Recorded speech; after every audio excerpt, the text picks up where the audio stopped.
ओम शांति।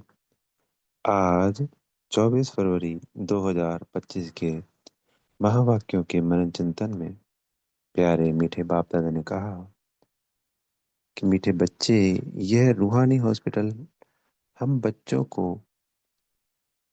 आधा कल्प के लिए एवर हेल्दी बना देता है। तो एक तो इस संसार के हॉस्पिटल होते हैं जहाँ जाओ तो कोई गारंटी नहीं कि कब दोबारा आ जाना पड़ता है। और अब तो दिन पर दिन हॉस्पिटल की तादाद भी बढ़ती जा रही है। पर ये रूहानी हॉस्पिटल, रूहानी यूनिवर्सिटी, ऐसी पढ़ाई जो राजा ही देती है, सत्युग का राजा बना देती है। ऐसा हॉस्पिटल जो 21 जन्मों तक सदा सदा निरोगी।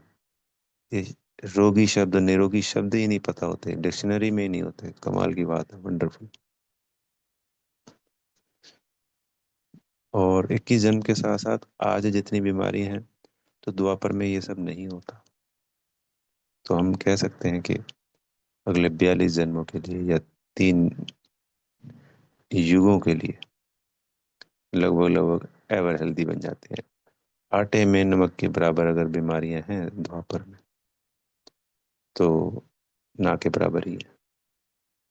तो बाबा ने कहा ऐसा बनने के लिए, एवर हेल्दी बनने के लिए, 21 जन्मों के लिए, आधा कल्प के लिए, हमें आत्माभिमानी होकर बैठना है। तो यही मुख्य बात है इस ज्ञान की। यही पूरे ज्ञान का 100 वर्षों का जो है वो सार है। यही ए से लेके जेड का जो ज्ञान है, यही इसका ए फॉर आत्मा। ये पाठ पक्का, सब कुछ पक्का। इस ए फॉर आत्मा में सब कुछ समाया हुआ है। फिर बाबा ने प्रश्न उत्तर में कहा कि धंधा आदि करते कौन सा डायरेक्शन बुद्धि में याद रहना चाहिए। तो बाबा का डायरेक्शन है कि कोई भी धंधा आदि करो, पर किसी भी साकार को और आकार को याद नहीं करो। तो साकार तो सब मनुष्य हो ही गए, और आकारी तो एक ही है, हम जब जानते हैं, ब्रह्मा बाबा। तो आकार को भी याद नहीं करना, साकार को भी याद नहीं करना, सिर्फ एक शिव बाबा को याद करेंगे तो इसमें हमारे विकर्म विनाश हो जाएंगे। अब कोई कहे कि जी हमको फुर्सत नहीं है, तो बाबा ने कहा ऐसा हो नहीं सकता। कर्म करते हुए जब हम स्वयं को आत्मा समझ के करते रहेंगे, तो फिर बाबा की याद भी सहज होना शुरू हो जाएगी।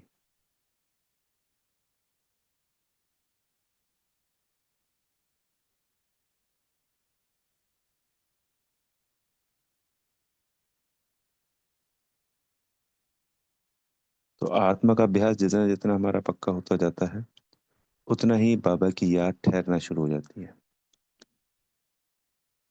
इसलिए स्वयं को हमें आत्मा के पाठ में पक्का करना है। चाहे वो हम घर पे रह के कोई सेवाएं कर रहे हैं, और चाहे दुकान पे कर रहे हैं। आज के समय में जब भी फुर्सत मिलती है, हम मोबाइल उठा लेते हैं, यूट्यूब पे, व्हाट्सएप पे, फेसबुक पे, इंस्टाग्राम पे चले जाते हैं। तो ये रॉन्ग है। फोन का हमें सदुपयोग सिर्फ दो ही प्रकार से करना है। फोन पे जो बातें करनी है, जो काम की बातें हैं सिर्फ, वही फोन करना है और सुनने हैं। व्हाट्सएप में जो काम की जरूरी चीजें हैं, कहीं भेजना है, कुछ आना है, वो देख लिया, कर लिया।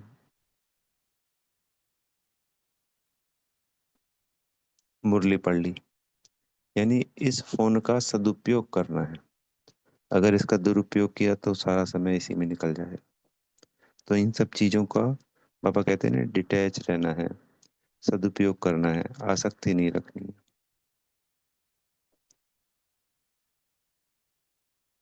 तो ये बहुत बड़ी गहरी बात है आज के समय में, कि समय मिलते ही सभी आत्माएं फोन पे लग जाती हैं।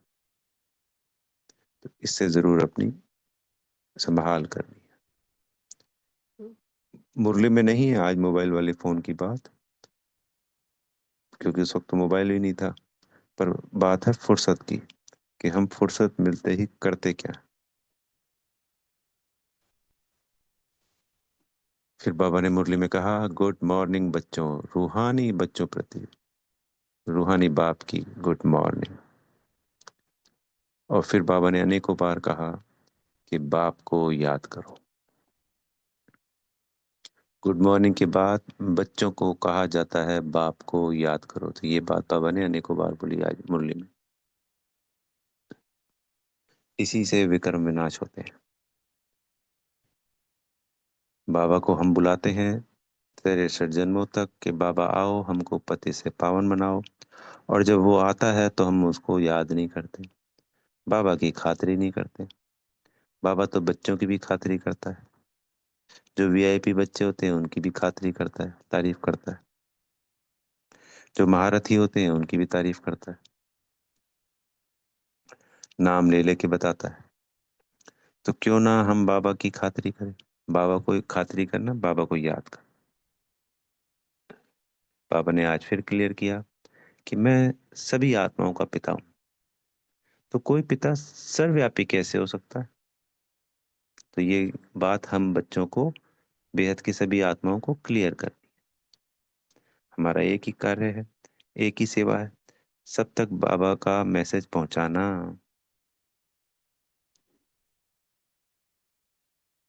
बाबा ने कहा ज्ञान योग धारणा सेवा से इस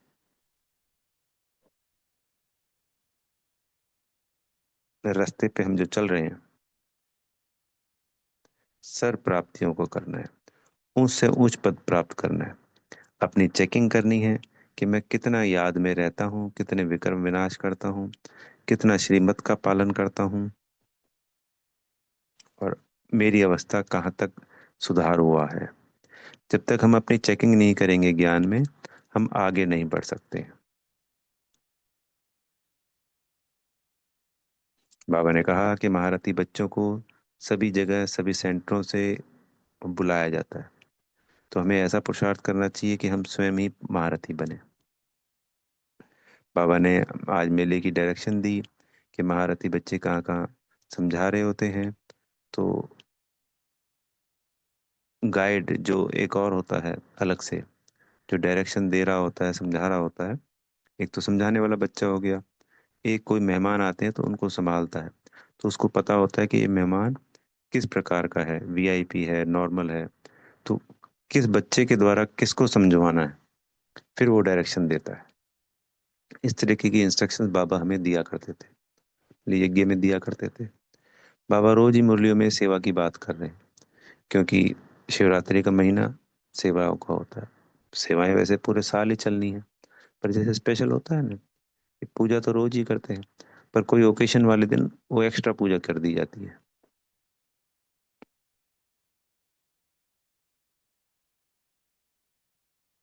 तो ये इस वक्त जो महाशिवरात्रि आने वाली है, इस महीने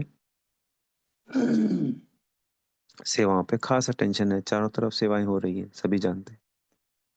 जैसे तपस्या मास होता है तो याद तो पूरे साल करते हैं, तपस्या पूरे साल करते हैं, पर तपस्या मास में उस पर ज्यादा अटेंशन दिया जाता है। तो बाबा हमारे को सेवाओं पे अटेंशन दिला रहे हैं।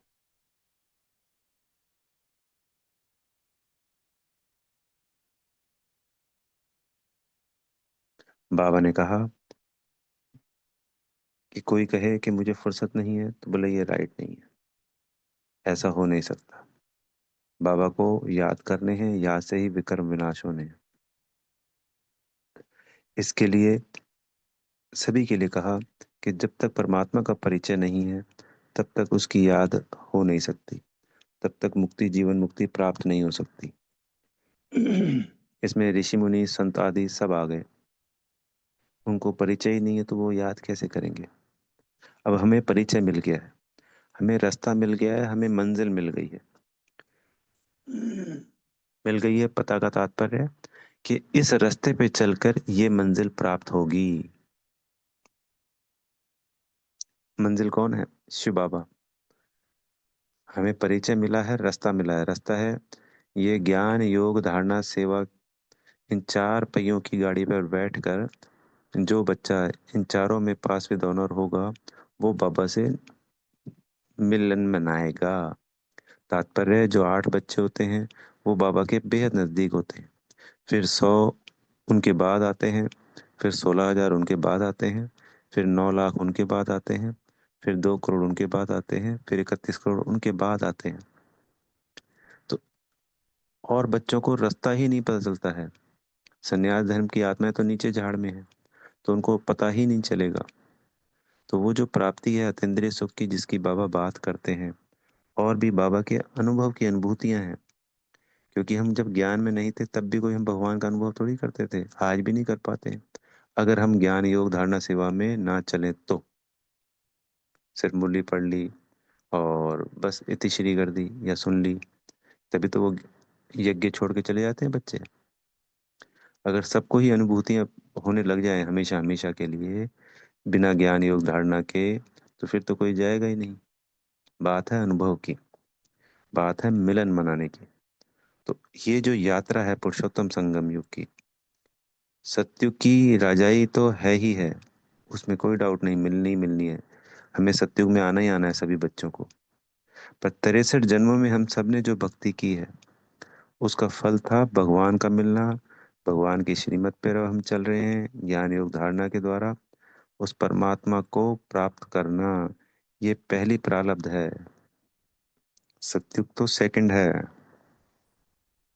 तो इस पुरुषोत्तम संगम युग पे अंत में सभी आत्मा बच्चों को अपने पुरुषार्थ अनुसार नंबरवार बाबा की प्राप्ति होगी, अनुभूति होगी, अनुभव होगा।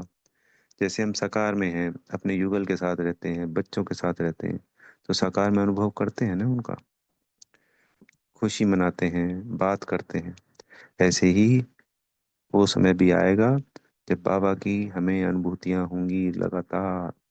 तो हमारे को इस वक्त ये पुण्य फल जमा करना है। 63 जन्मों का पुण्य फल जमा किया, बाबा मिला। हर जन्म में हमें थोड़ी पता था कि अंत में ऐसे संगम युग आएगा और हम बाबा से ऐसे मिलेंगे। तो अब पूरे संगम युग पे दिल लगा के इन चारों सब्जेक्ट में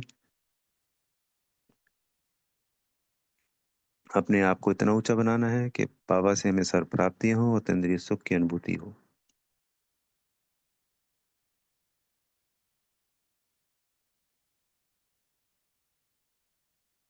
फिर आज बाबा ने हमें वरदान दिया है,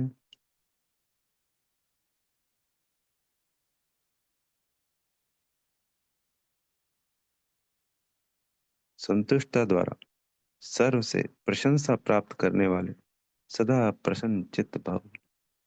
संतुष्टता, जैसे पवित्रता सब गुणों शक्तियों की जननी है, ऐसे ही संतुष्टता जो है, ये जो गुण है, ये और दूसरे गुणों को प्राप्त करने का साधन है। आत्मा सब कुछ कर रही है अच्छी, मान लीजिए ज्ञान भी अच्छा सुना रही है, याद भी कर रही है, सेवा भी कर रही है, पर स्वयं से अगर संतुष्ट नहीं है या दूसरों से संतुष्ट नहीं है तो फिर प्राप्ति कुछ नहीं है।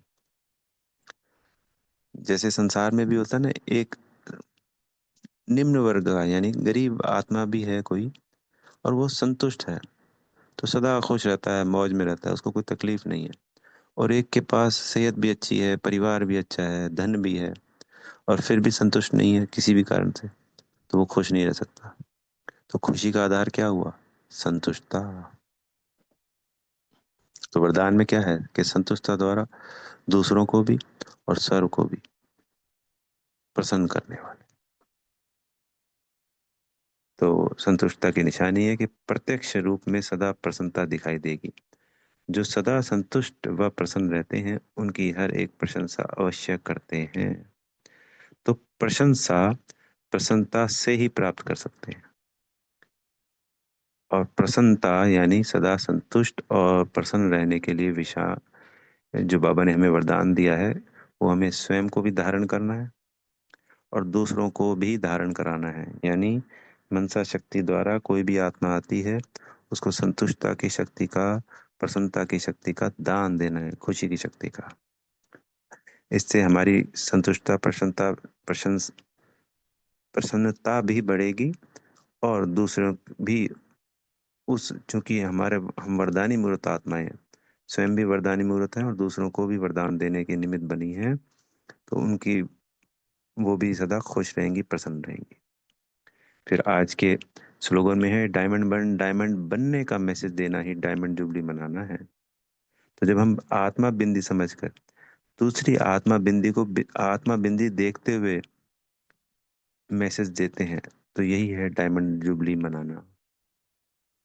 और आज के अव्यक्त इशारों में है, एकांतवासी बनना, अर्थात चारों ओर के वाइब्रेशन से परे चले जाना।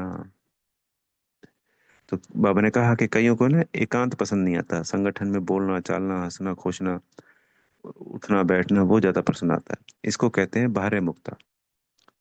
और अकेले में रहना होता है, एक तो अकेले कमरे में हो गया, और एक हो गया सबके साथ में रहते हुए भी आत्मा स्वयं में अपने आप में खुश है, अपने आप में प्रसन्न है, तो उसको कहते हैं अंतर्मुक्ता, एकांतवासी।